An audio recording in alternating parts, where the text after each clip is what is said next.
Hello everyone, welcome back to YouTube channel study with Purwal sisters.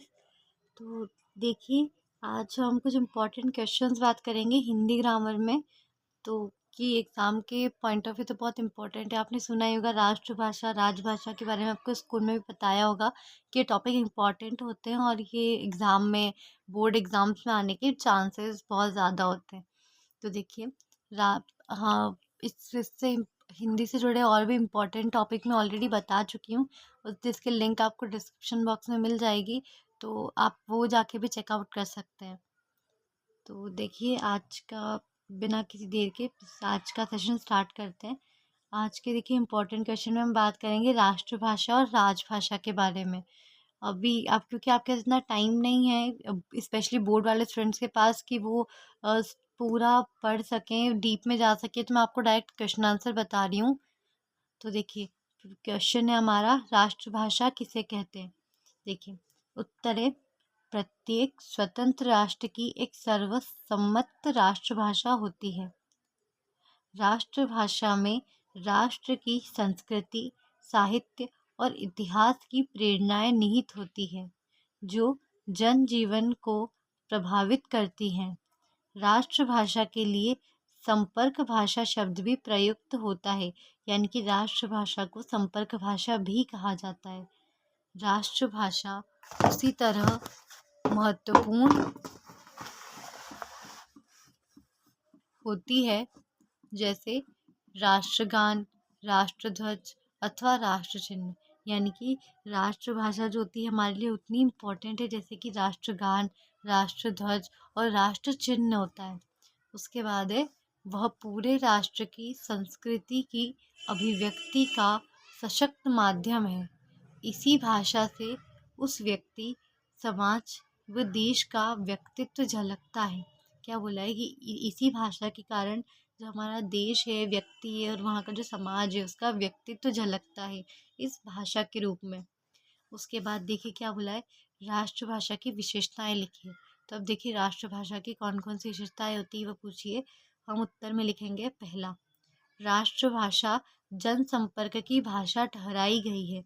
या फिर हम ऐसे भी लिख सकते हैं कि राष्ट्रभाषा जनसंपर्क की भाषा होती है, या राष्ट्रभाषा सामान्य बोलचाल की भाषा होती है। अगर आप सिंपल वे में लिखना चाहें तो हम ये लिख सकते हैं कि राष्ट्रभाषा सामान्य जन सामान्य की भाषा होती है। उसके बाद देखिए, दूसरा है, इसका अपना समृद्ध साहित्य होता है। क्या बोला है कि इसका अपना समृद्ध साहित्य होता है।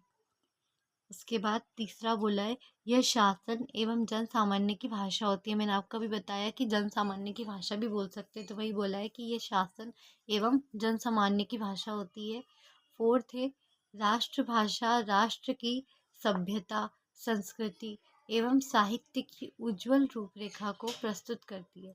तो क्या बोला है कि जो हमारी राष्ट्रभाषा होती है, जैसे हमारी राष्ट्रभाषा हिंदी है, तो राष्ट्रभाषा जो है वो एक राष्ट्र की, उसकी सभ्यता, उसकी संस्कृति एवं उसके साहित्य की उज्जवल रूपरेखा को प्रस्तुत करती है। पांचवा, राष्ट्रभाषा राष्ट्र की धरती से जुड़ी होने के फलस्वरूप लोगों को एकता के सूत्र में बांधती है। तो क्या बोला गया है कि जो हमारी राष्ट्रभाषा होती है, जो कि राष्ट्र की, जो भी हमारा, जैसे हमारा हम इंडिया में रहते हैं, हम भारत में रहते हैं, जाकि जहाँ पे अधिकतर मोस्ट कॉमन लैंग्वेज हम राष्ट्रभाषा कहें तो जो कि हिंदी है, तो वही बोला है कि राष्ट्रभाषा राष्ट्र की धरती से जुड़े होने के फलस्वरूप, यानी कि उसकी वजह से लोगों को एकता का सूत्र में बांधती है, लोगों में एकता बनाए रखती है राष्ट्रभाषा। सिक्स्थ वाला है, राष्ट्रभाषा शिक्षा के विकास में सहायक होती है। यानी कि राष्ट्रभाषा जो है वो शिक्षा के लिए भी सहायक मानी गई है, मतलब सहायक होती है शिक्षा के लिए, शिक्षा के विकास में सहायक होती है, यानी कि शिक्षा को बढ़ावा देती है राष्ट्रभाषा। उसके बाद देखिए, प्रश्न 3 क्या है हमारा, राजभाषा किसे कहते हैं एवं राजभाषा की विशेषताएं लिखिए। तो हम अब इसमें हमसे राजभाषा के बारे में पूछा है। तो देखिए, अब लिखेंगे, राजभाषा यानी सरकारी कामकाज की भाषा अथवा भारतीय संघ की भाषा है। तो देखिए, ये राजभाषा के बारे में पहले भी एग्जाम्स में आ चुका है, प्रीवियस एग्जाम्स में मैचअप वगैरह में आता है। तो देखिए क्या बोला गया है, राजभाषा जो होती है वो सरकारी कामकाज की भाषा होती है। हमें याद रखना, ये हमसे पूछ सकते हैं सरकारी कामकाज की भाषा, तो वो राजभाषा होती है। ये फिल इन द ब्लैंक्स वगैरह में भी आ सकता है, ऑब्जेक्टिव में पूछा जा सकता है, क्योंकि ये पहले आ चुका है एक बार। तो देखिए, राजभाषा यानी सरकारी कामकाज की भाषा अथवा भारतीय संघ की भाषा होती है। अंग्रेजी में इसको ऑफिशियल लैंग्वेज कहते हैं। ये भी इम्पोर्टेंट पॉइंट है कि इसको इंग्लिश में, अंग्रेजी में हम इसे ऑफिशियल लैंग्वेज कहते हैं। भारत का संविधान बनाते समय हिंदी को राजभाषा माना गया। क्या बोला है कि भारत का संविधान, जब भारत का संविधान बन रहा था, कॉन्स्टिट्यूशन बन रहा था भारत का, इंडिया का, तब उस समय हिंदी को राजभाषा माना गया है, कि हमने हिंदी उस टाइम हिंदी को राजभाषा माना गया था। 7 राज्यों में हिंदी राजभाषा है, यानी कि हमारे इंडिया में 7 राज्यों में, 7 स्टेट्स में हिंदी जो है वो राजभाषा है। शेष जो बचे हुए राज्य यानी कि जो स्टेट है, उसमें अपने अपने प्रदेशों की भाषाएं हैं। जैसे कौन कौन सी? सिंधी, संस्कृत, कश्मीरी। किसी भी राज्य की भाषा नहीं है, सॉरी, यहाँ पे क्या बोला गया है कि जैसे सिंधी, संस्कृत और कश्मीरी जो है, ये तीनों भाषाएं किसी भी राज्य की राजभाषा नहीं है। ठीक है। उसके बाद देखिए क्या बोला गया है, राजभाषा बनाने के लिए सरकारी कामकाज इसी भाषा में होना चाहिए। क्या बोला गया है कि जिसे हमें राजभाषा बनानी है, उसके लिए वहाँ का जो भी सरकारी कामकाज होता है वो उसी भाषा में होना चाहिए। इसलिए कोई भी सरकारी कामकाज सिंधी भाषा, संस्कृत भाषा या कश्मीरी भाषा में नहीं होता है। इसलिए यहाँ पर बोला गया है कि सिंधी, संस्कृत और कश्मीरी किसी भी राज्य की राजभाषा नहीं है। उसके बाद देखिए क्या बोला गया है, शिक्षा का माध्यम, कार्य के निर्णय रेडियो और दूरदर्शन में राजभाषा का प्रयोग होना चाहिए। क्या बोला है कि जैसे जो हमारा एजुकेशन रिलेटेड यानी कि शिक्षा का जो माध्यम होता है, ये हमारे कार्य के जो निर्णय होते हैं, या जैसे रेडियो या दूरदर्शन जो होता है, यानी कि टीवी पे एक होता है दूरदर्शन, उसमें राजभाषा का प्रयोग होना चाहिए, ये बोला गया है। उसके बाद लेकिन अहिंदी भाषी राज्यों में सुविधा को ध्यान में रखकर भारतीय संविधान में अंग्रेजी का प्रयोग सीमित समय तक के लिए रखा गया है।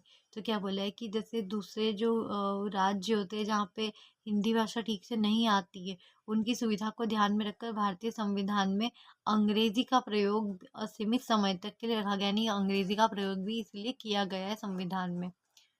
फिर क्या बोला है, राष्ट्रभाषा से राष्ट्रीयता की भावना को बल मिलता है। यानी कि राष्ट्रभाषा जो सॉरी राजभाषा जो है वो राष्ट्रीयता की भावना को बल देती है। कामकाज की भाषा होने के कारण राजभाषा को व्यापक जन समर्थन प्राप्त होता है। क्या बोला गया कि कामकाज की भाषा होती है, इसलिए राजभाषा को एक व्यापक जन समर्थन प्राप्त होता है। तो आई होप कि आपको राजभाषा और राष्ट्रभाषा है दोनों अच्छे से समझ में आए होंगे। अगर आपको कोई भी डाउट है तो आप मुझसे कमेंट सेक्शन में पूछ सकते हैं, और आप चाहे तो आप इसे नोट भी कर सकते हैं। वैसे तो आपका इतना टाइम नहीं है, तो आप चाहे तो पॉज करके स्क्रीनशॉट ले लीजिए, बट फिर भी मैं आपको कहूँगी कि आप इसे एक बार कॉपी में लिख लीजिए, ताकि आपको याद भी हो जाएगा और आपको लिए अच्छा भी रहेगा एग्ज़ाम टाइम में क्विक रिविज़न के लिए। एग्ज़ाम से एक दिन पहले आप इसे पढ़ सकते हो, ये बहुत इंपॉर्टेंट है। तो आई होप कि आपको सारे डाउट्स मतलब इस रिलेटेड कोई डाउट ना हो। अगर आपको कोई भी डाउट है तो आप पूछ सकते हैं कमेंट में। और अगर आपके लिए वीडियो इन्फॉर्मेटिव रही है तो प्लीज़ प्लीज़ प्लीज़ वीडियो को लाइक कर दीजिएगा, अपने चैनल को सब्सक्राइब ज़रूर कीजिएगा। Thank you so much.